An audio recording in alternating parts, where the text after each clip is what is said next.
Hello friends, welcome to study bus. जैट exam आपका होने वाला और इस एग्जाम में एक ऐसा सेक्शन है जिसको लेके जैट एस्पिरेंट थोड़ा सा स्ट्रेस्ड आउट है, वो है एस्से राइटिंग का सेक्शन। आप सबको पता होगा कि जैट एग्जाम में आपका भाई एक एस्से राइटिंग का सेक्शन होने वाला है जिसमें आपको एक पूरा का पूरा एस्से टाइप करना है। आपको 3 टॉपिक्स प्रोवाइड किए जाएंगे जिसमें से किसी भी एक टॉपिक को आपको सेलेक्ट करना है एंड 250 वर्ड्स का एक एस्से आपको अपने डेस्कटॉप पे टाइप करना है। ठीक है, तो भाई स्टूडेंट्स को एक क्वेश्चन था, सर किस तरह से एस्से हमें लिखना है, क्या हमारा स्ट्रक्चर होना चाहिए, क्या क्या एक्सपेक्टेड टॉपिक्स हो सकते हैं। तो आज की इस वीडियो में एक प्रॉपर आपको डिटेल तरीके से बताने वाला हूं। अराउंड 45 मिनट्स का वीडियो रहने वाला है और इस वीडियो में एक एक चीज जो आपके एस्से राइटिंग से रिलेटेड इंपॉर्टेंट है वो सब की सब चीजें बताऊंगा। एक बात ध्यान रखना, एस्से राइटिंग का जो स्कोर है वो आपकी फर्स्ट कट ऑफ में काउंट नहीं होगा, लेकिन अगर आप एक्सेलर के इंटरव्यू तक पहुंच जाते हो तो वहां पे एस्से राइटिंग का जो आपका स्कोर होगा वो भी आपका एक वेटेज ऐड ऑन करता है। ठीक है, तो किस तरह से एक अच्छा एस्से लिख सकते हो वो हम सीखेंगे।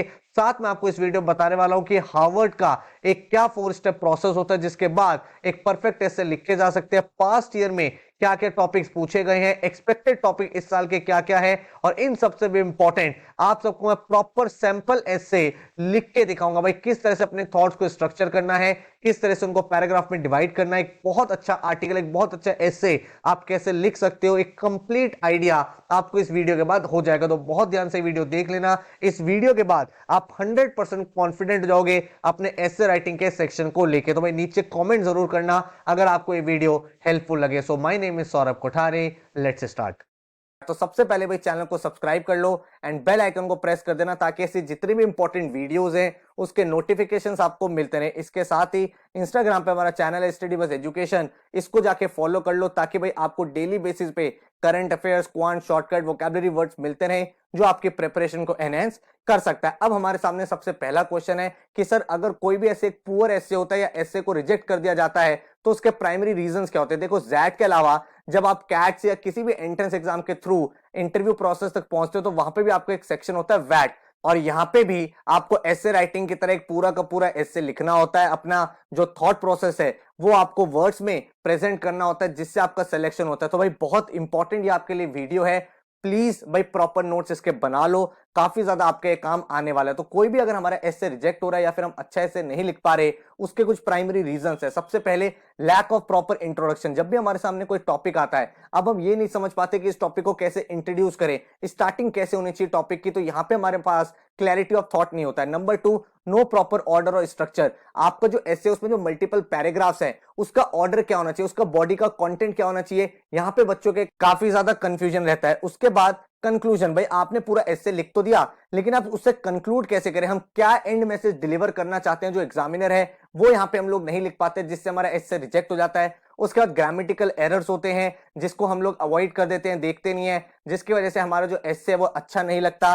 Then incorrect usage of words and phrases, कौन से वर्ड कहां यूज करने हैं, कौन से फ्रेजेस कहां यूज करने हैं वो हमें आइडिया नहीं होता है, जिस वजह से अगेन हमें यहाँ पे एक बहुत मेजर चैलेंज आ जाता है। अब जब हमारे सामने प्रॉब्लम्स वाला एरिया क्लियर हो गया है तो क्वेश्चन ये निकल के आता है, सर एक अच्छा इसे कैसे लिखें, उसकी आर्ट क्या है। तो उसके कुछ की पॉइंट्स है जो आपको समझा रहा हूं, पहले ये समझ लेते हैं ताकि जो मैं आगे ऐसे लिखूंगा वहां पे आप चीजों को रिलेट कर पाओ। तो सबसे पहला, कोहेरेंट पॉइंट ऑफ व्यू। इसका क्या मीनिंग हुआ, इसका मतलब ये हुआ कि अगर आपको कोई भी टॉपिक दिया गया और वो टॉपिक जो है वो डिबेटेबल है तो भाई आपको एक साइड चूज करनी है एंड उसके ऊपर आपको चीजों को लिखना है। तो जनरली हम लोग क्या करते हैं, जब भी हमें एक अच्छा एस्से लिखना होता है तो हम कुछ वर्ड्स अवॉइड करते हैं जैसे बेसिकली, प्रोबेबली, माइट, पॉसिबली, क्योंकि ये जो वर्ड्स होते हैं ये कंफ्यूजन देते हैं, इस पर क्लैरिटी नहीं होती। Point number 1। Number 2, prepare a blueprint. जब भी हमें एक एस्से लिखना होता है तो उसके लिए बड़ा इंपॉर्टेंट है कि आप एक माइंड में ब्लूप्रिंट बना लो। ब्लूप्रिंट का मतलब क्या होता है, एक बेसिक स्ट्रक्चर अपना माइंड में तैयार कर लो कि मैं किस तरह से इस पूरे के पूरे एस्से को अप्रोच करने वाला हूं। यहां पे आपके सामने माइंड में बहुत सारी इंफॉर्मेशन आएगी, कुछ व्यूज आएंगे, कुछ एग्जांपल्स आएंगे, ओपिनियंस आएंगे, तो इनको कहां पे हमें लिखना है, वो एक फ्लो क्या बनना चाहिए पूरे एस्से का, वो होता है पूरा पूरा ब्लूप्रिंट। मतलब एक तरह से हम फ्रेमवर्क डेवलप कर रहे हैं अपने पूरे एस्से का। देन आपका थर्ड इंपॉर्टेंट पॉइंट कि पूरे एस्से को लिखने से पहले ये डिसाइड करो कि आपका इंट्रोडक्शन क्या होगा और आपका क्लोजिंग क्या होगा। ये बड़ा इंपॉर्टेंट है क्योंकि अगर आपने ये चीज अच्छी लिख दी ना तो जो फर्स्ट और लास्ट इंप्रेशन होता है वो इन्हीं 2 पैराग्राफ से डिफाइन होता है। तो आपके पास टाइम भी कम है तो जो एग्जामिनर भी होते हैं वो भी इंट्रोडक्शन और क्लोजिंग देख के ज्यादा आपको इवेल्युएट कर पाते। तो पहले से अपने माइंड में ये तैयार कर लो कि भाई एग्जैक्ट मेरे क्या सेंटेंसेस होंगे जो मेरा भाई पैराग्राफ स्टार्ट करेंगे और पैराग्राफ को एंड करेंगे, मेरे जो पूरा का पूरा एस्से उसको एंड किया जाएगा। फोर्थ है यूज रियल लाइफ एग्जांपल्स। यहाँ पे बड़ी इंटरेस्टिंग चीज है, जो भी एग्जामिनर होता है वो हमेशा ज्यादा इंप्रेस होता है अगर आप उसको ये बिलीव करा दो कि यू आर वेल इन्फॉर्म्ड, आपको नॉलेज है। और ये चीज आप कैसे कर सकते हो, ये आप रेलिवेंट एग्जांपल्स यूज कर सकते हो किसी बुक में से, कोई करंट इवेंट में से, और कोई भी पॉइंट अगर आप लिख रहे हो उसको सपोर्ट करने के लिए अगर आपके पास कुछ है तो इसका मतलब आप वेल रेड हो, वेल इन्फॉर्म्ड हो, जिसकी वजह से आपको एक्स्ट्रा मार्क्स मिलेंगे। देन आपके पास फिफ्थ पॉइंट आता है practice the art of writing. भाई जितना ज्यादा आप राइट करोगे, जितना ज्यादा आप टॉपिक्स पे लिखोगे उतना बेटर होगा। मुझे पता है कि अभी हमारे पास लिमिटेड टाइम है, तो इस लिमिटेड टाइम में हम चीजों को कैसे बेटर करना है वो भी सीखने वाले हैं, बट इसके साथ ही आपको ये भी पता होना चाहिए कि भाई ये कोई रॉकेट साइंस नहीं है, ये लर्न की जा सकती है एक्टिविटी। और अगर आपके पास जो लिमिटेड टाइम है आप कुछ 3-4 पैराग्राफ्स एसेज लिख के देखोगे तो ऑटोमेटिकली आपका जो क्लैरिटी ऑफ थॉट है वो डेवलप यहाँ पे हो जाएगा। फर्स्ट फ्यू अटेम्प्ट जो होंगे उसमें आप अपने आपको टाइम मत दो कि मुझे 10 मिनट्स में लिखना है, मुझे 20 मिनट्स में लिखना है, नहीं। अभी आप ये देखो कि भाई मैं अपने जो ऐसे है, अपने जो थॉट्स है उसको मैं लिख भी पा रहा हूं कि नहीं लिख पा रहा। Once you start learning that, once you are able to write what is going in your head, उसके बाद आप उसको टाइम करो कि मुझे 20 मिनट्स में लिखना है, मुझे 30 मिनट्स में लिखना है, जिससे आपका ये जो एक्टिविटी है ये काफी ज्यादा इंप्रूव होगा। देन हमारा फिफ्थ पॉइंट आता है आइसिंग ऑन द केक।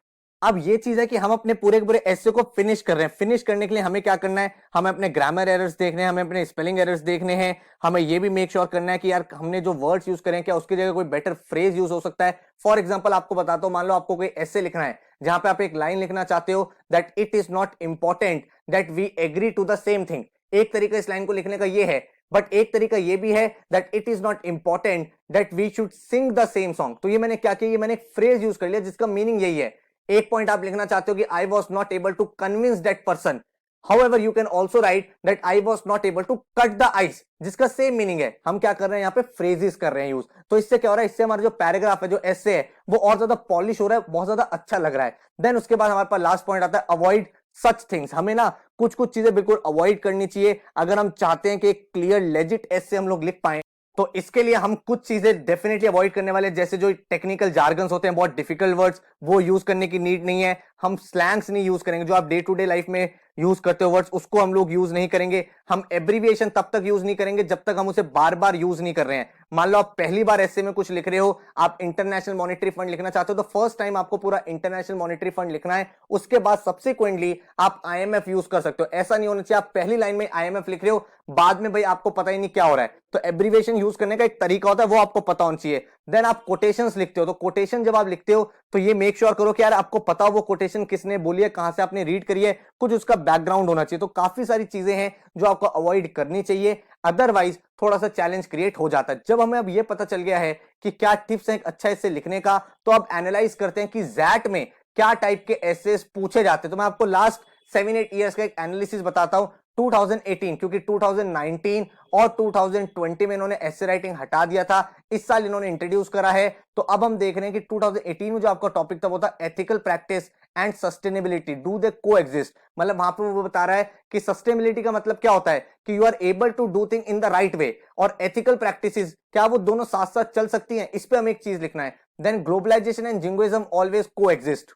अब ये दोनों एक दूसरे के लगभग ऑपोजिट वर्ड है। ग्लोबलाइजेशन में हम एक तरह से ये बोल रहे हैं कि पूरे वर्ल्ड के साथ इंटरेक्ट करो, उनके साथ कोऑर्डिनेट करके काम करो, और जिंगोइज्म ये कहते हैं कि भाई एक्सट्रीम पेट्रियोटिक नेचर है, यहाँ पे एग्रेसिव हो जाते हैं जब हम कोई फॉरेन पॉलिसी बनाते हैं। तो ये दोनों को एग्जिस्ट करते हैं, इसके ऊपर हमें कुछ लिखना था। देन 2016 में technology and nature are natural enemies. हमें पता है टेक्नोलॉजी एडवांसमेंट जैसे जैसे हो रहा है वैसे वैसे नेचुरल रिसोर्सेज पे भी एक चैलेंज आ रहा है, तो उसके ऊपर हमें यहाँ पे कुछ लिखना है। देन 2015 में आपका टॉपिक था listening is a dying art, we hardly listen to understand, we only listen to refute or reply. ये बड़ा इंटरेस्टिंग टॉपिक था, जहां पे भाई आज के डेट में क्या हो रहा है, जब लोग का रिटेंशन पावर कम हो गया, लोग सुन नहीं पा रहे हैं, तो हम सिर्फ उतना ही सुनते हैं जितना जरूरी है या फिर जिस पे हमें रिप्लाई करना है, but we do not understand such things. उसके बाद 2014 की बात करूं, the most beautiful thing can neither be seen or touched but can only be felt. जैसे लव हो गया, जैसे इमोशंस हो गया, जैसे फ्रेंडशिप हो गई, तो ये जो ब्यूटीफुल इमोशंस है इनको आप टच नहीं कर सकते, इनको आप सीन नहीं कर सकते, but you can always feel them. तो इस पे आप एग्री करते हो तो नहीं एग्री करते हो वो आपको लिखना था। Then corruption is the root cause of economic slowdown in India. Then आपको 2012 में दो ऑप्शन दिए गए थे, government is not addressing the root cause of poverty and government is not able to implement the policies properly.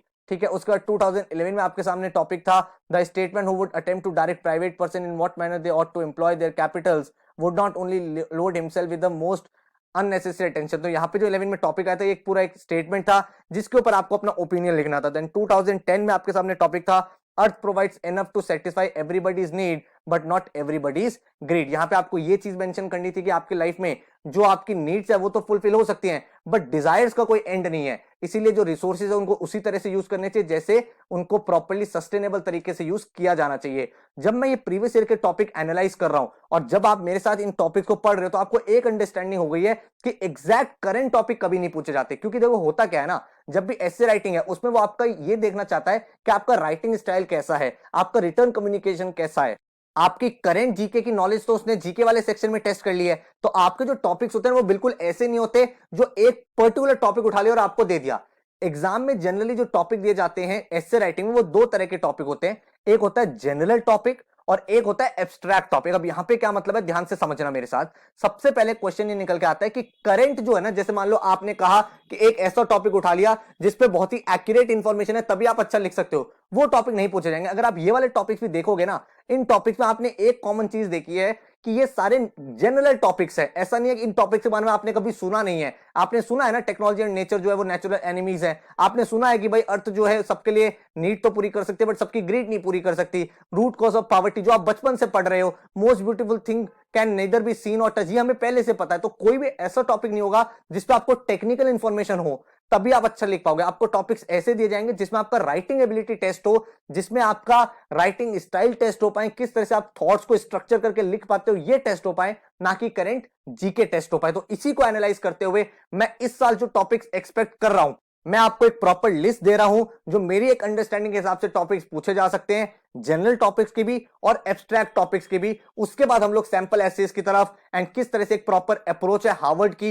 वो भी सीख लेंगे। तो सबसे पहले मैं बात करता हूं क्या एक्सपेक्टेड टॉपिक्स है जो इस साल मैं देख सकता हूं, क्योंकि हमें पता है लास्ट 2-3 ईयर्स में डिजिटल एजुकेशन बहुत ओवर पावर हुई है, बहुत ज्यादा उसका बूम हुआ है। तो ये टॉपिक आपसे पूछा जा सकता है whether digital education has taken over traditional education or not. अब आपको यहां पे एक पॉइंट ऑफ व्यू देना है कि ट्रेडिशनल वाला मॉडल बेटर था, ऑनलाइन में आपका टाइम सेव होता है वो बेटर है, बट यहां पे आपकी पीयर लर्निंग उतनी नहीं होती क्योंकि आप घर से पढ़ाई कर रहे हो। तो क्या ये आपका ओपिनियन है, ये यहां पे मेंशन करना हो सकता है। देन आपके सामने टॉपिक आ सकता है can any Indian company become Tesla of the world. आपको पता है लास्ट 2 सालों में अगर किसी कंपनी की बहुत बात हुई है, वो टेस्ला की बात हुई है, एक एंटरप्रेन्योर की बहुत ज्यादा बात हुई है, तो वो एलॉन मस्क की बात हुई है जिसने $300 बिलियन का नेटवर्थ क्रॉस कर दिया था। तो यहां पे हमारे सामने एक क्वेश्चन निकल के आता है, क्या इंडिया में कभी ऐसा कोई एंटरप्रेन्योर हो सकता है, क्या इंडिया की कोई ऐसी कंपनी हो सकती है जो पूरी दुनिया के एक सेक्टर को पूरा तरह से रिवैम्प कर दे। देन आपको पता है नेशनल एजुकेशन पॉलिसी आई थी, इसके ऊपर हमारे एक टॉपिक बन सकता है कि इस एजुकेशन पॉलिसी की नीड थी या नहीं थी, क्योंकि बहुत सालों बाद हमारे एजुकेशन सिस्टम में कुछ चेंज आया है, एग्जामिनेशन पैटर्न पे भी बहुत सारी चीजें यहां पे इंप्लीमेंट हुई थी। तो इसका आपको क्या लगता है, क्या फ्यूचर प्रोस्पेक्ट हो सकते हैं। उसके बाद जब कोविड वाली सिचुएशन आई है, कोरोना वायरस इतना हुआ है, तो इंडिया ने पूरी दुनिया की कंट्रीज को, भाई आपको पता है वैक्सीन को सप्लाई किया है, मैन्युफैक्चर किया है, तो India the pharmacy capital of the world. क्या आपको लगता है ये बात ट्रू है या अभी हमें इसमें और ग्रो करना है, क्या आपको ओपिनियन है। उसके बाद एक बहुत ज्यादा हाइप हुई थी इंडिया में बुलेट ट्रेन की, बट इंडिया में जब इतनी पॉवर्टी है, इतने चैलेंजेस हैं, क्या इंडिया में एक्चुअली बुलेट ट्रेन की नीड है, इसके ऊपर हमें लिखना पड़ सकता है। देन आपको पता है थोड़े टाइम पहले एक लॉ आया था कि सिनेमा हॉल्स में नेशनल एंथम्स प्ले होने चाहिए। तो अब यहां पे क्वेश्चन आता है, एक जनरल टॉपिक है, should national anthems be played in cinema halls. क्या आपको लगता है किसी के अंदर आपको पेट्रियोटिक नेचर डेवलप करना है या किसी को आप चाहते हो कि वो कंट्री को अपनी फीलिंग्स एक्सप्रेस करें, उसके लिए नेशनल एंथम होने ही चाहिए, वो मैंडेटरी होना चाहिए कि नहीं होना चाहिए।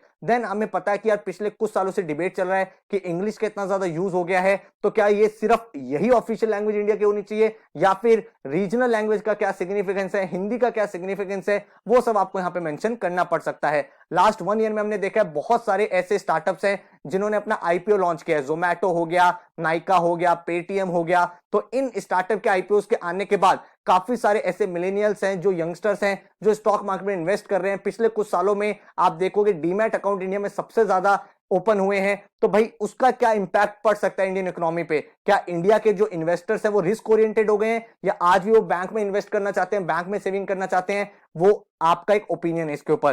देन इंडिया में यार हमेशा से एक प्रॉब्लम है, वो है ओवर पॉपुलेशन की, पॉपुलेशन बहुत ज्यादा है और इस टॉपिक को डिफरेंट डिफरेंट तरीके से एग्जाम से पूछा जाता है दैट इंडियाज पॉपुलेशन, लायबिलिटी और asset. Should India have a one child policy. तो मोर और लेस सिमिलर लाइंस पे टॉपिक चलता है, इसके ऊपर भी आपसे पूछा जा सकता है। Then Chinese goods are threat to Indian businessman economy. आपको पता है लास्ट 1-2 सालों में चाइनीज गुड्स के ऊपर बहुत सारी चीजें हुई थी, हमारी कंट्री में हमारी गवर्नमेंट ने काफी सारी चाइनीज एप्स बैन की थी, तो इन सब का क्या इंप्लीमेंटेशन हो सकता है वो टॉपिक आप देख सकते हो। उसके बाद इलेक्ट्रिक व्हीकल्स का बहुत ज्यादा क्रेज है, चाहे आप कार्स में देख लो, आप टू व्हीलर्स में देख लो, लेकिन क्या इंडिया एक्चुअली में इलेक्ट्रिक व्हीकल्स के लिए रेडी है? क्या हमारे पास उतने चार्जिंग ऑप्शंस है? क्या हमारे पास वो बैटरी ऑप्शंस है? क्या हम अफोर्डेबल इलेक्ट्रिक व्हीकल्स बना सकते हैं? इसके ऊपर आपका क्या ओपिनियन है? Then social media actually connecting people और लोगों से दूर कर रहा है, ये अपने आप में एक बहुत इंटरेस्टिंग टॉपिक है जो एग्जाम में काफी बार पूछा जाता है, क्योंकि देखो सोशल मीडिया बहुत ज्यादा राइज हो रहा है, डिफरेंट डिफरेंट प्लेटफॉर्म्स राइज हो रहे हैं, बट उससे एक्चुअल नेटवर्क बन रहा है कि नहीं बन रहा, ये अपने आप में क्वेश्चन है।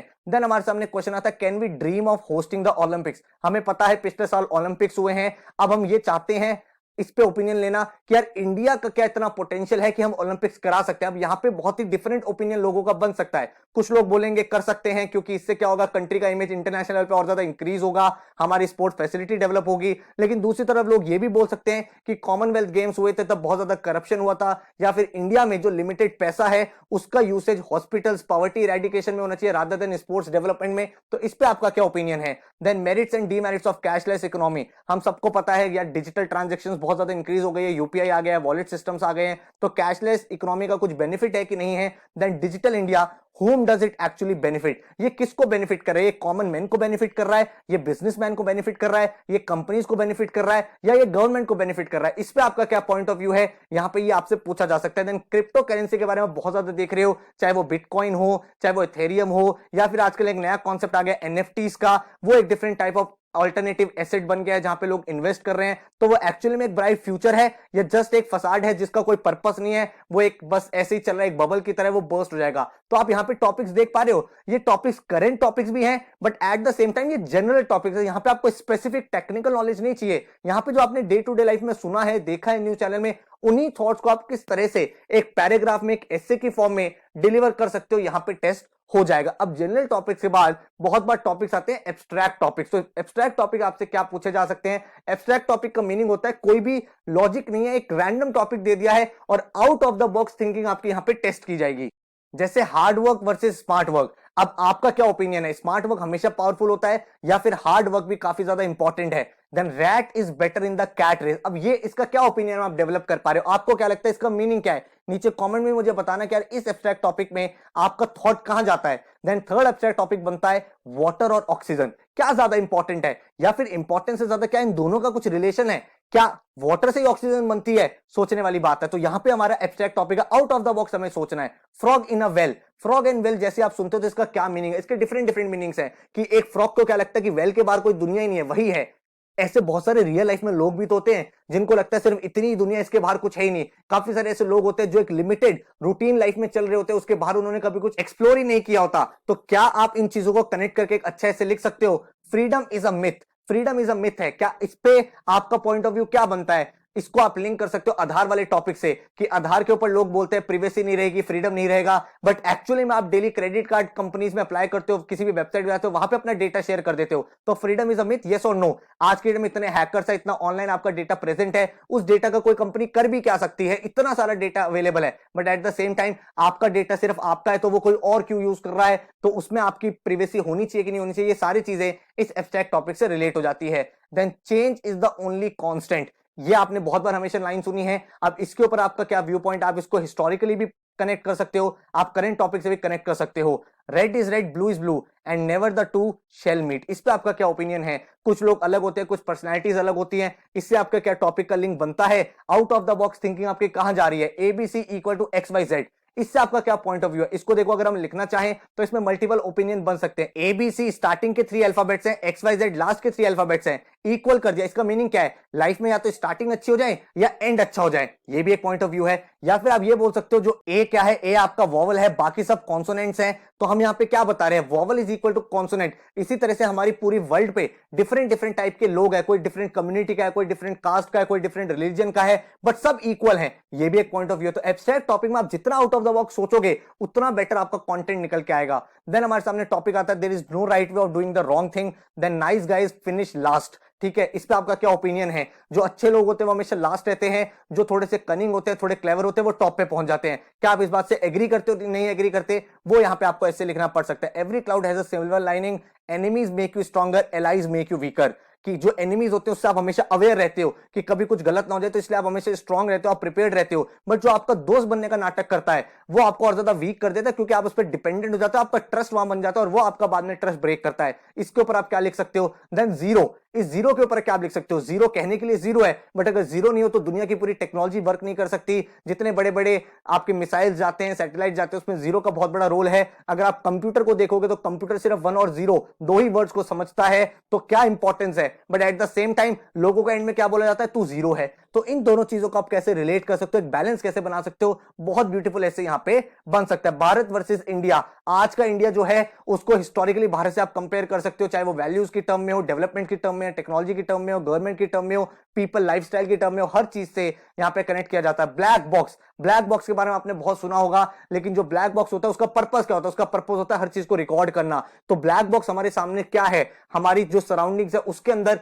ऐसा कोई सोशल मीडिया जो ब्लैक बॉक्स है, क्योंकि वहां पे हमारी सारी एक्टिविटीज ट्रैक हो रही हैं, तो एक तरह से वो ब्लैक बॉक्स है। या फिर हम खुद अपने आप में एक ब्लैक बॉक्स है जो अपने आप को कभी डिस्कवरी नहीं कर पाया और खुद ही खुद हम चीजों को रिकॉर्ड करें। अगेन एक एब्स्ट्रैक्ट टॉपिक है, आउट ऑफ द बॉक्स सोचना है, लिखना है। 2 + 2 = 5, 2 + 2 = 5, हमें पता है 2 + 2 = 4 होता है, बट यहां पे हम बोल रहे हैं 2 + 2 = 5। तो यहां पे ये अपने आप में topic out of the box है। यहां पे आप ये कह रहे हो कि यार जो आपने डे टू डे लाइफ में सीखा है, जो भी आपकी लर्निंग नहीं है, जरूरी नहीं है वही सच हो, वही एब्सोल्युटली ट्रू। आप इसको ब्रेक कर सकते हो। अगर आप नेट पे भी पढ़ोगे तो 2 + 2 = 5 प्रूव करने की कोशिश की गई है बहुत बार, समझ रहे हो? तो ये एब्स्ट्रैक्ट टॉपिक्स हैं, यहां पे आपके कुछ टॉपिक्स बन सकते हैं। बट मेरा क्या सजेशन है कि पहले आपका फोकस होना चाहिए, जो मैंने आपको जनरल टॉपिक्स बताए हैं, जब आप उस पर अपना कंटेंट थोड़ा बहुत तैयार कर लो एंड आपके पास टाइम हो, तो आप ये एब्स्ट्रैक्ट टॉपिक्स को भी देख सकते हो। तो यहां पे मैंने आपको एक्सपेक्टेड टॉपिक्स बता दिए जो इस साल पूछे जा सकते हैं। अब हम लोग मूव करते हैं कि एक अच्छा एस्से लिखा कैसे जाता है। तो HBR, जिसको हम बोलते हैं हार्वर्ड बिजनेस रिव्यू, तो हार्वर्ड की ये बुक होती है, यहां पे आपको काफी इंटरेस्टिंग कंटेंट मिलता है। तो इस बुक को मैंने थोड़े टाइम पहले रीड किया था,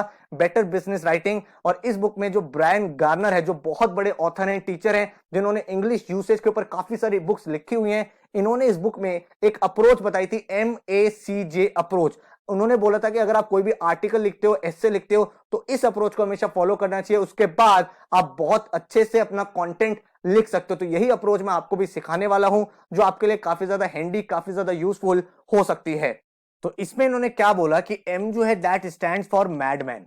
ठीक है, M stands for madman, A stands for architect, C stands for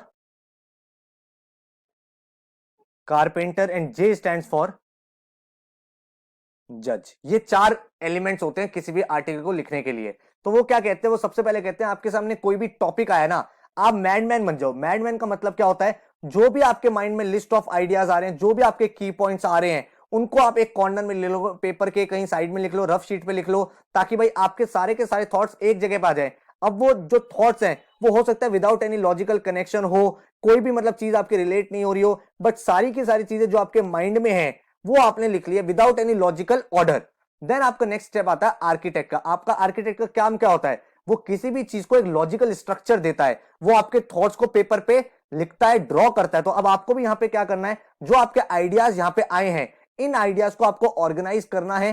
किस फॉर्म में? फॉर्म करना है एक लॉजिकल स्ट्रक्चर। ठीक है, इस पूरे कंटेंट को, इस पूरे स्टेप को हम बोलते हैं स्केलेटन ऑफ द टेक्स्ट। अब हमें यह पता चल गया हमारा जो पूरा एस्से होगा वो किसके आसपास चलेगा। ठीक है, देन आप आ जाते हो अपने स्टेप 3 पे, कारपेंटर। अब कारपेंटर क्या होता है? जो आपका टेक्स्ट है, जो आपका स्केलेटन है, उसको वो शेप देना स्टार्ट करता है। अब आप यहां पे लिखना स्टार्ट कर रहे हो। अब आपका जो पहला आर्किटेक्चरल डिजाइन था ना, इस डिजाइन के ऊपर आप शेप कर रहे हो, आप इस पे काम कर रहे हो, उसमें 1-2 अटेम्प्ट लग भी सकते हैं, बट आपको एक्चुअली में क्या करना है? आपको एक्चुअली में एक एक चीज को यहां पे लिखना है। जो भी आपने यहां पे सोचा इस तरह से मैं लिखूंगा, वो चीज आपको यहां पे लिखनी है। लैंग्वेज जो आपकी है वो बिल्कुल नेचुरल होनी चाहिए, वर्ड आपके सिंपलर होने चाहिए, डिफिकल्ट वोकैब यूज नहीं करनी है। आप फ्रेजेस यूज करो, वो आपके आर्टिकल को, आपके ऐसे को ब्यूटीफुल बनाता है। बट डिफिकल्ट वोकैबुलरी यूज करने से आपका आर्टिकल बहुत अच्छा नहीं होता है, क्योंकि वो और ज्यादा कॉम्प्लिकेटेड, वो टेक्निकल जार्गन की तरह साउंड करता है, राइट। तो कारपेंटर का काम क्या है कि आर्किटेक्ट ने जो ड्राइंग बना के दी है, अब उस पर एक्चुअल काम करना। अब आप अपने आर्टिकल को लिख रहे हो,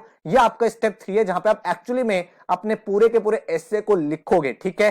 देन आपका स्टेप 4 आता है जज। जज का काम क्या होता है? जज का काम होता है पॉलिश करना, वो फाइनल वर्डिक्ट देना। तो यहां पे जो आपका स्टेप है, यहां पे ये पॉलिशिंग फेज है, जहां पे आप क्या करोगे, आप अपने जो फाइनल आर्टिकल लिखा है उसको रीड करोगे एक दो बार। आप देखोगे कोई पंक्चुएशन एरर तो नहीं है, कोई ग्रामर एरर तो नहीं है, कोई आपने लॉजिकल फ्लो तो ब्रेक नहीं कर दिया है, कंक्लूजन सही है, इंट्रोडक्शन सही है। उसके बाद अपने आर्टिकल को सबमिट करोगे। अब जैसा कि मैंने आपको कहा कि आपके एग्जाम में लेट्स से 20 मिनट्स आपके पास है, इस 20 मिनट्स को कैसे डिजाइन करना है।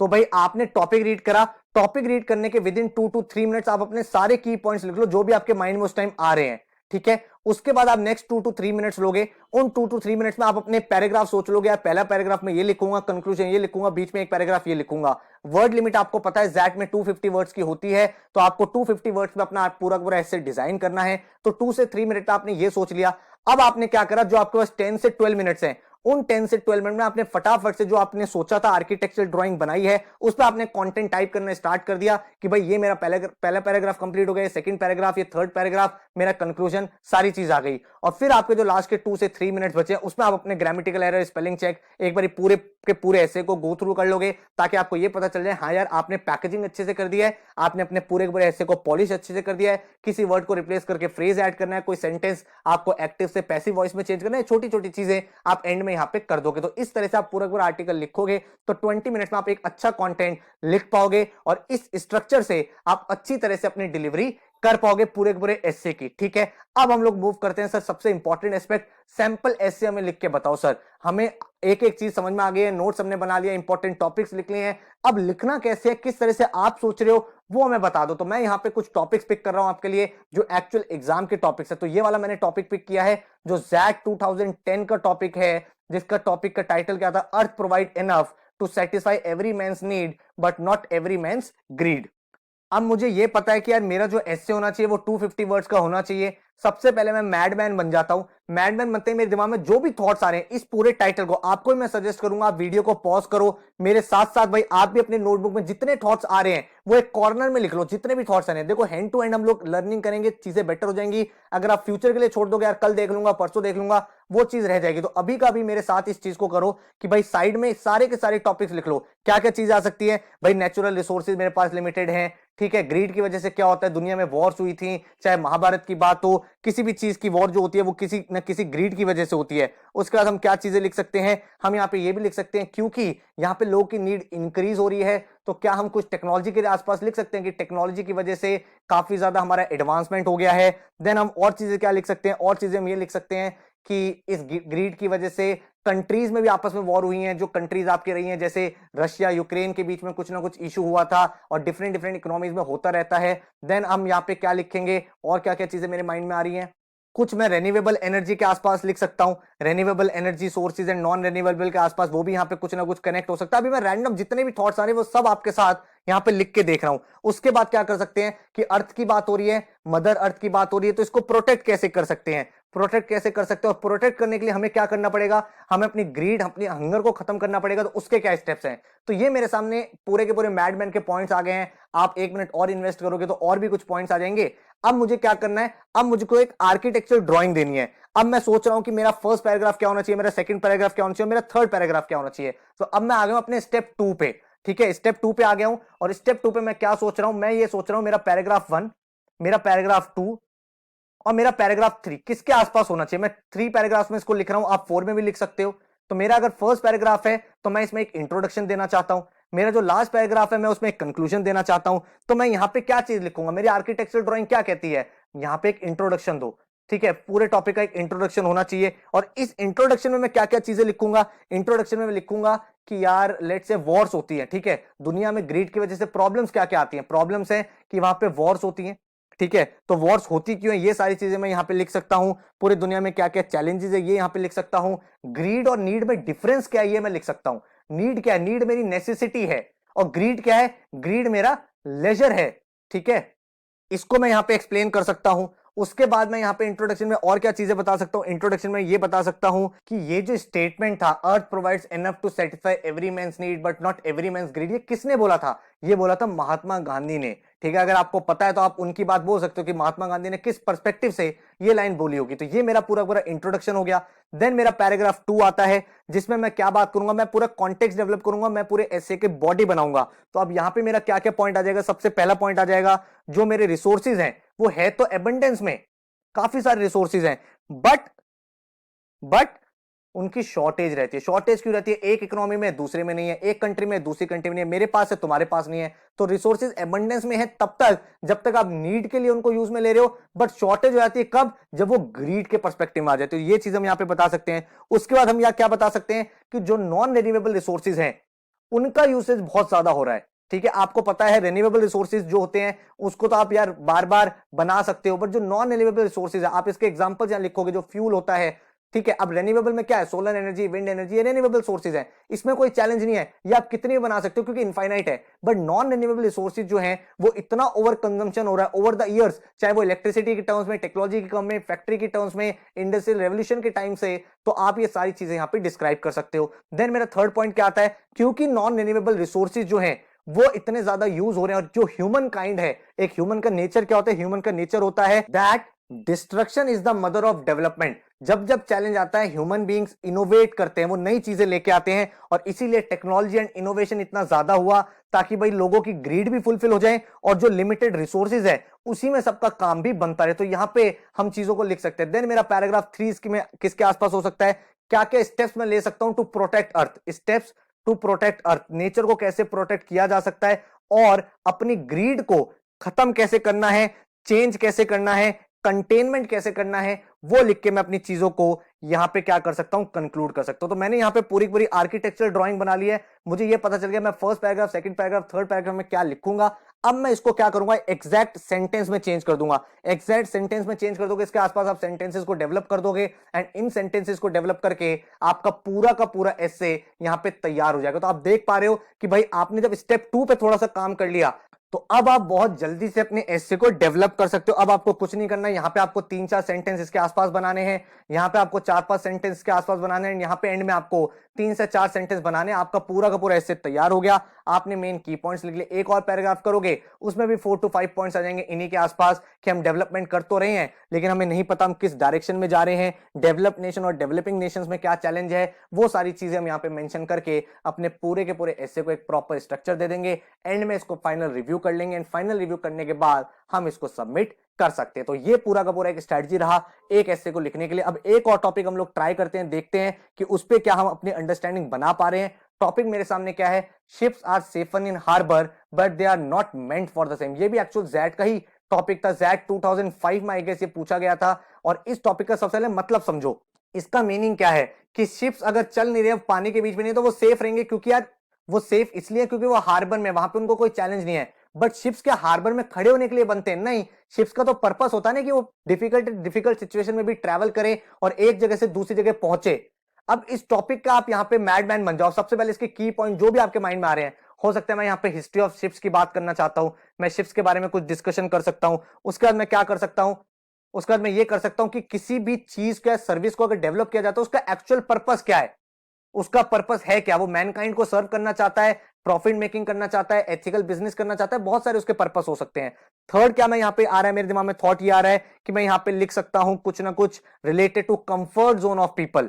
समझ रहे हो? कंफर्ट जोन, क्योंकि यहाँ पे यही तो बात हो रही है। अगर शिप्स अपने हार्बर में तो कंफर्ट है, बट चैलेंज है, तभी तो उनका पर्पस है, तभी तो उनको बनाया गया है। ये हमने यहाँ पे एक पॉइंट है।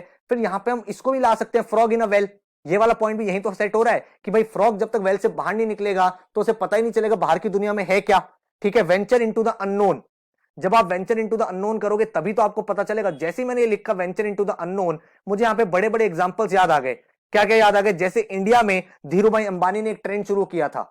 ठीक है, उन्होंने एंटरप्रेन्योरशिप का एक तरह से आप बोल सकते हैं लैंडमार्क सेटअप किया था। उसके बाद आज की में पिछले 4-5 सालों में मुकेश अंबानी ने जिस तरह से जियो को बिल्ड किया है, या फिर आप देख सकते हो जो स्टार्टअप फाउंडर्स हैं, पहले लगता था बड़े बड़े बिजनेसेस बनाने के लिए आपको भाई बहुत करोड़ों की फंडिंग चाहिए, बट आज के डेट में क्या हो रहा है? छोटे छोटे स्टार्टअप्स है जो यार अपनी टेक्नोलॉजी पे, अपने प्रोसेसेस पे, अपने प्रोडक्ट पे इतना काम कर रहे हैं कि आज के डेट में वो यूनिकॉर्न से $1 बिलियन कंपनी है। ठीक है, तो वो क्या है, रिस्क टेकिंग है। तो रिस्क टेकिंग मेरा मैडमैन का एक पॉइंट बन गया, इसको भी मैं यहां पे डिस्क्राइब कर सकता हूं, बिकॉज शिप्स जब पानी में जाएंगे तो एक रिस्क फैक्टर है, उस रिस्क का रिवॉर्ड क्या है, तो रिस्क एंड रिवॉर्ड को मैं यहां पे कंपेयर कर सकता हूं। मैं अभी रैंडमली सारे पॉइंट्स लिख रहा हूं जो भी मेरे माइंड में आ रहे हैं। मैं इसको हिस्ट्री से भी लिंक कर सकता हूं। हिस्ट्री से कैसे लिंक कर सकता हूं कि जब हम ब्रिटिश रूल के अंडर थे तब ठीक है चीजें चल रही थी, लेकिन कुछ लोग ऐसे आए जिन्होंने कहा नहीं ये गलत है और हम अपनी इंडिपेंडेंस के लिए फाइट करेंगे, और उसके बाद चीजें चेंज हुई, कंफर्ट जोन से लोग बाहर निकले तो हमें इंडिपेंडेंस मिली, तो उसका रिवॉर्ड बहुत हाई था। तो हम हिस्टोरिकली इसको कनेक्ट कर सकते हैं। इसके साथ हम इसको कनेक्ट कर सकते हैं किससे रिलेटेड, हम रिलेट कर सकते हैं इसको प्री एंड पोस्ट लिबरलाइजेशन के। पहले इंडिया को ये लगता था यार लिबरलाइजेशन कर देंगे, हमारी प्राइवेटाइजेशन पॉलिसी आ जाएगी तो कंट्री में लोगों को नुकसान होगा, लेकिन जब से एलपीजी आया 1991 के बाद से, उसके बाद कंट्री में और ज्यादा ग्रो हुई है, और कंट्री में ग्लोबलाइजेशन की वजह से इतना ट्रेड इंक्रीज हुआ है, नई जॉब्स आई हैं, तो वो भी एक रिस्क टेकिंग एफर्ट था। ठीक है, उसके बाद हम और क्या चीजें लिख सकते हैं, हम यहाँ पे ये भी लिख सकते हैं कि अगर हम जाते ही नहीं, मान लो शिप्स की आप एक्चुअली बात करो, तो शिप्स अगर कहीं ट्रैवल ही नहीं करते तो हमें रूट्स का ही नहीं पता चलता, हम कंट्रीज को डिस्कवर नहीं कर पाते, तो उसका रिवॉर्ड कितना हाई है, रिस्क है, बट उनका जो एक्चुअल पर्पस है वो अगर फुलफिल हो जाए तो हमें नई नई कंट्रीज, नई नई इकोनॉमिक्स, नई नई रूट्स के बारे में पता चला। तो ये मैंने मैडमैन के सारे पॉइंट्स लिख लिए जितने मेरे माइंड में पॉइंट्स आए। अब मुझे क्या करना है, इस पूरे के पूरे ऐसे को शेप देनी है। मुझे 3 पैराग्राफ्स लिखने हैं, 4 पैराग्राफ्स लिखने हैं, वो आपके ऊपर डिपेंड करता है। मैं पैरा 1, इस बार हम 4 पैरा ट्राई कर लेते हैं, पैरा 2, पैरा 3 एंड पैराग्राफ 4। ठीक है, पैराग्राफ 4 मेरा कंक्लूजन पैराग्राफ है, पैराग्राफ 1 मेरा इंट्रोडक्शन पैराग्राफ है, और पैराग्राफ 2 और 3 मेरा क्या होगा, जो मुझे बॉडी डेवलप करनी है वो मैं यहां पे डिजाइन कर रहा हूं। अब मैं यहां पे अपने टॉपिक को इंट्रोड्यूस करता हूं। सबसे पहले मैं हिस्ट्री ऑफ शिप्स की बात कर लेता हूं। शिप्स बने ही क्यों थे, शिप्स का पर्पस ही क्या था इस दुनिया में। शिप्स का पर्पस यही तो था कि जब डिफिकल्ट हो, बहुत ज्यादा पानी वगैरह हो रहा है, और उस टाइम हमें वहां पे किसी एक जगह से दूसरी जगह पहुंचना है, कहीं पे हाई टाइड्स हैं, कहीं पे लो टाइड्स है, हाई सीज है, वहां पे हम ट्रैवल कर पाए। तो एक बहुत बड़े चैलेंज को, एक बहुत बड़ी प्रॉब्लम को सॉल्व करने के लिए शिप बनाया गया था, ना कि हार्बर में खड़े होने के लिए। तो यहां पे हमने हिस्ट्री ऑफ शिप्स डिस्कस कर लिया। उसके बाद हम लोग क्या कह रहे हैं कि जब भी हमारे सामने कोई प्रॉब्लम आती है, जब भी हमारे सामने कोई चैलेंज आता है, जब भी हमारे सामने कोई डिफिकल्टी आती है, तभी हम लोग इन्वेंशंस करते हैं। शिप्स क्या है, शिप्स इन्वेंशन ही तो थे। जब लोगों के सामने एक चैलेंज आए, एक डिफिकल्टी आएगी, मैं एक जगह से दूसरी जगह कैसे जाऊं, तो ही मैंने इन शिप्स को डेवलप किया। तो मैंने क्या कहा कि जो मेरी नीड है वो मदर ऑफ इन्वेंशन है। ठीक है, need is mother of invention. और यही चीज हम ह्यूमन बीइंग के उसमें बोल सकते हैं कि आउट ऑफ कंफर्ट जोन हम निकलेंगे तभी चीजें अचीव होंगी। तो मैं इंट्रोडक्शन में क्या बोल रहा हूं कि शिप्स किस तरह से बने, उसके बाद जब भी नीड होती है तो इन्वेंशन हम लोग करते हैं, और ये चीज हर एक जगह एप्लीकेबल है, हर एक सेक्टर में एप्लीकेबल है, नॉट जस्ट शिप्स, बट जब भी आप कंफर्ट जोन से बाहर निकलोगे तभी आप कुछ नई चीज को इन्वेंट कर पाओगे। तो ये मैंने यहां पे इंट्रोडक्शन दे दिया। फिर मैं पार्ट 2 पे आता हूं। यहां पे मैं क्या चीज डिस्कस करना चाहता हूं, यहां पे मैं अब हिस्टोरिकली अपने टॉपिक को स्टार्ट करना चाहता हूं। तो सबसे पहले मैं क्या कर सकता हूं, Indian economy pre and post liberalisation की डिस्कशन कर सकता हूं कि पहले हम लोग क्या कहते थे, हम बहुत क्लोज इकोनॉमी थे, हम यार कहीं पे ओपन अप नहीं होते थे, हम ग्लोबलाइजेशन में बिलीव नहीं करते थे, हमारी में बहुत ज्यादा लाइसेंस राज था, लेकिन हम उस कंफर्ट जोन से बाहर आए, हमने कहा नहीं हम रिफॉर्म्स लेके आएंगे, और जब वो रिफॉर्म्स लेके आए, जब वो नई चीज हम लेके आए, उसके बाद हमें उसका रिवॉर्ड मिला, हमारी कंट्री ग्रो हुई, प्रोग्रेस हुई, एंड आज की डेट में इतनी सारी जॉब अपॉर्चुनिटीज से लेके करियर अपॉर्चुनिटीज लोगों के सामने आ पाई। तो हमने प्री और पोस्ट लिबरलाइजेशन यहाँ पे डिस्कस कर लिया। उसके बाद हमने क्या बोला, उसके बाद हमने ये बोला कि भाई हम अपने कंफर्ट जोन से बाहर है, फ्रॉग इन अ वेल है। तो हमने फ्रॉग इन अ वेल है, कंट्री पहले हमारी क्या थी, पहले फ्रॉग थी उस वेल के अंदर, लेकिन जब हम उस वेल से बाहर निकले तो हमने पूरी कंट्री के साथ ग्लोबलाइज किया, डिफरेंट कल्चर्स हमने एक्सचेंज किए, डिफरेंट टेक्नोलॉजीज हमने एक्सचेंज की, और उस वजह से हमारे कोलैबोरेटिव ग्रोथ हो पाई। तो यहां पे हम क्या समझ पा रहे हैं कि हम जिसको पहले कंपटीशन समझ रहे थे, आज के में वो कोलैबोरेटिव अप्रोच बन गई, और जिसकी वजह से हमारी जो कंट्री है, हमारी जो इकोनॉमी है, वो ग्रो हो रही है। तो हम यहाँ पे क्या बता पा रहे हैं, हम ये बता पा रहे हैं कि एडवांटेजेस क्या हुए पोस्ट लिबरलाइजेशन, हमारी रिवॉर्ड क्या मिला इस रिस्क को लेने का। भाई हमने एक रिस्क लिया था ना, जब हमने रिफॉर्म्स इंट्रोड्यूस करे तो वो रिस्क था, मतलब वो शिप को हमने कहां भेजा, हमने उसको पानी के अंदर भेज दिया। अब उसका रिवॉर्ड क्या मिला, उसका एक्चुअल पर्पस फुलफिल होकर क्या मिला, हमें इंक्रीज कंपटीशन मिला, हमें बेटर क्वालिटी मिली, हमें बेटर टेक्नोलॉजी मिली, बेटर अपॉर्चुनिटीज हमारी कंट्री को मिली, और इस तरह से हम one of the most recognised developing nation बन गए पूरी दुनिया के।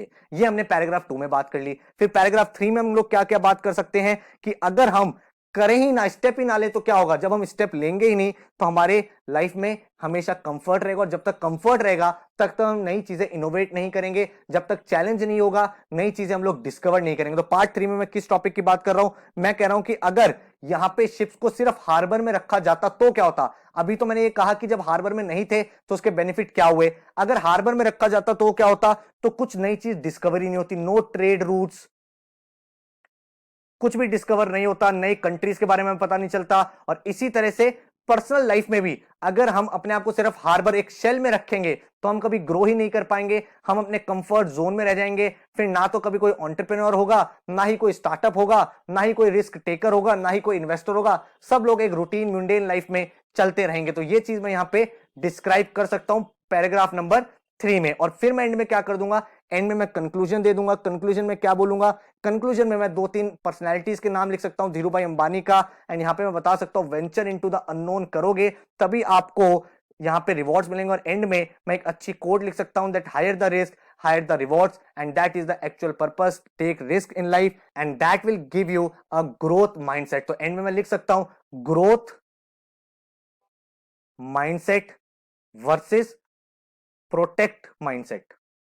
मैं ग्रो करना चाहता हूं या सिर्फ प्रोटेक्ट करना चाहता हूं, वो हमें यहां पे देखना है। तो इस तरह से मैंने यहां पे चीजों को कंक्लूड कर दिया। तो कहने का मतलब क्या हो गया? कहने का मतलब यही हो गया कि अगर लाइफ में आपको कुछ एक्स्ट्रा ऑर्डिनरी करना है, चाहे आपको करना है, आपके स्टेट को करना है, आपकी सिटी को करना है, आपकी कंट्री या कंपनी को करना है, तो आपको कुछ ना कुछ ऐसा करना पड़ेगा जो सेफ बेट से अलग हो, जो डे टू डे लाइफ से अलग हो, थोड़ा सा रिस्क लेना पड़ेगा। और जब आप रिस्क लोगे तभी आप एक नई डेस्टिनी बना पाओगे, और तभी आप एक्चुअल पर्पस को फुलफिल कर पाओगे। तो ये हमने 4 पैराग्राफ में 250 वर्ड का अच्छे से लिख सकते हैं। अब आपके सामने यहाँ पे की पॉइंट्स आ गए हैं। की पॉइंट्स आने के बाद आपको क्या करना है? आपको बस एस्से के सेंटेंसेस देने हैं। हर पैराग्राफ में आप 4 to 5 सेंटेंस दे दो, आपका पूरा का पूरा एस्से यहाँ पे तैयार हो चुका है। तो आई होप जो मैंने आपको यहाँ पे समझाया है, बहुत ही इन डेप्थ डिटेल्ड वीडियो मैंने यहाँ पे बना दिया आप सबके लिए, ताकि भाई आपकी लर्निंग काफी स्ट्रांग हो जाए, बहुत जल्दी से आप चीजों को समझ पाओ, इंटरप्रेट कर पाओ। तो आई होप अब आपके सामने चीजें क्लियर हैं। अगर आप ये चाहते हो कि भाई आप और इसमें बेटर कर पाओ, तो मैं आपको रिकमेंड करूंगा नीचे कमेंट सेक्शन में,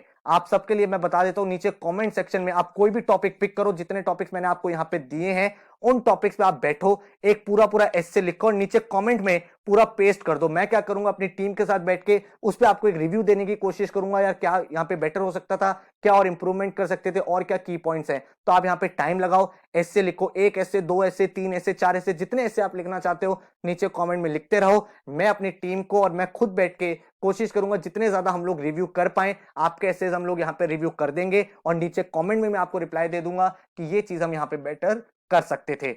तो आई होप भाई अब आपको पूरा पूरा इन डेप्थ आइडिया हो गया है। अगर आपको ये वीडियो अच्छी लगी है तो प्लीज नीचे मुझे कमेंट में जरूर बता देना, क्योंकि बहुत ज्यादा मेहनत से, बहुत ज्यादा रिसर्च के बाद ये वीडियो बनाई थी। एंड आई होप जितने भी जैट एस्पिरेंट्स हैं एंड वो सारे स्टूडेंट जो फ्यूचर में वैट में जाएंगे, जिनको एक आर्टिकल लिखना होगा, ऐसे लिखना होगा, आप सबका माइंड थोड़ा सा क्लियर हुआ है, and now you are in a better space जहां पे आप मिनिमम पॉसिबल टाइम में अच्छे एसेज, अच्छे आर्टिकल्स लिख पाओगे। तो नीचे कमेंट में जरूर बताना वीडियो आपको कैसी लगी, और आपको इसके रिलेटेड वीडियो चाहिए वो भी मुझे बता देना। एंड मेरी सजेशन यही है कि जो टॉपिक्स मैंने आपको दिए हैं वो टॉपिक्स पिक करो, अपने आप को मैडमैन बनाओ, सारे के सारे की पॉइंट्स लिखो, आर्किटेक्चर ड्राइंग्स अपने पैराग्राफ डिफाइन करो, फिर अपने कुछ पॉइंट्स लिख के उस पूरे के पूरे पैराग्राफ को लिखो, एंड देन जज बन के उसको एक बार फाइनल रिव्यू करके यहाँ नीचे कमेंट में लिख दो। मैं फिर इसको रिव्यू करके आपको अपने इनपुट्स शेयर कर दूंगा। So thank you so much, all the very best and take care.